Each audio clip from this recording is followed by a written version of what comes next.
আটকা উম্মুদ্যা একবারে সুইটটা একবারে যাওয়ার আরম্ভ করছে। মানুষ সব আতঙ্ক।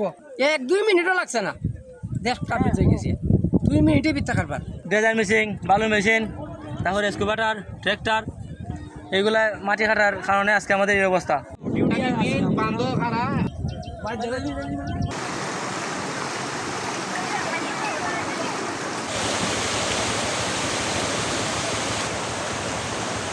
আমরা বড় আতঙ্কের মাঝে আসলাম। গেছেবার যে সময় পানি আইছিল, মানুষে মানে খুব চেষ্টা করিয়া এই বান আটকাইছে।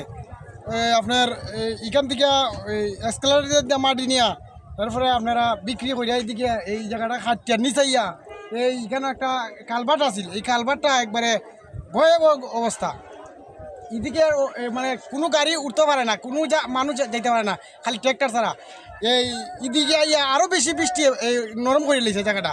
ওই পানি আইছে তখন রাত 7টা বাজে, 7টা বাজে আটকা উম্মুদ্যা একবারে সুইটটা একবারে যাওয়ার আরম্ভ করছে।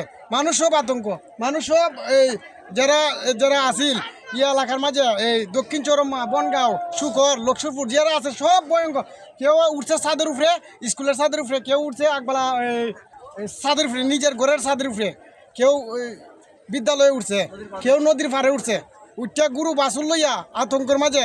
দীর্ঘদিন ধরে এখানে ড্রেজার মেশিন, বালু মেশিন, তারপরে এক্সকাভেটর, ট্র্যাক্টর, এইগুলা মাটি কাটার কারণে আজকে আমাদের এই অবস্থা। এই কারণে আজকে আমাদের পুরো গ্রামবাসী, পুরো লস্করপুর ইউনিয়নবাসী, তারপরে আপনার এদিকে চন্দ্রছড়ি, মিরপুর বাজার, সবাই ক্ষতিগ্রস্ত। 1-2 মিনিটও লাগছে না, দেশ কাপড় হয়ে গেছে। 2 মিনিটে বিত্তা কারবার। যে বালু ব্যবসা করছে যারা যারা যেটা মিছিল আনছে এরা কারণে এই সমস্ত জিনিসটা করছে। গতকাল রাত্রে এই দুর্ঘটনা আমরা আমাদের আশেপাশে এলাকায় যে লস্করপুর ইউনিয়ন তারা অনেক ক্ষতিগ্রস্ত হয়েছেন। পশু পাখি, গৃহপালিত পশু, মানুষ খুব বিপদ মাঝে আছেন তারা। আপনারা জনস্বেচ্ছাসেবী আছেন, আপনারা আপনাদের ত্রাণ এলাকায় ঘরে ঘরে পৌঁছিয়ে দিন যতটুকু আপনাদের সামর্থ্য আছে।